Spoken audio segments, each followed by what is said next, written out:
Odi. Karibu. Juma. Karibu. Asante. Mambo? Safi tu. Samani, nimekuja kumuulizia Juma. Nimemkuta kweli? Juma, Juma mbona akai hapa? Akai hapa? Wakati hapa ndo kwake.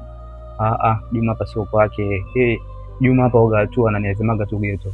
Anasema geto? Mami kazi kwa analeta hapa, anasema hapa ndo nyumbani kwake. Labda tu alikudanganya, lakini ukweli ni kwamba hapa Juma sio kwake. Hapa ni kwangu mimi. Kwani wewe hujampigia simu? Nimempigia simu lakini simu yake haipatikani hata kidogo. Ndio nikasema ngoja nije hapa, nije nimwangalie nyumbani kwake. Basi haina shida, akijaribika kitu cha msingi hapo ungerudi tu nyumbani, labda ukimpata baadaye. Sawa. Kangu yani rudi nyumbani, yani nyumbani kwangu yani kuna kiatu kidogo cha umbali.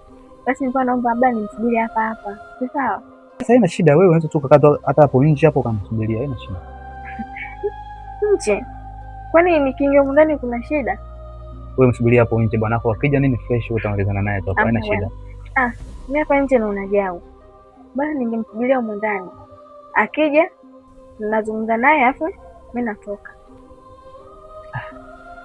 Basi mpite. Sogea. Wanangu simnaona wenyewe, lakini kwa sasa la kwangu hili bwana.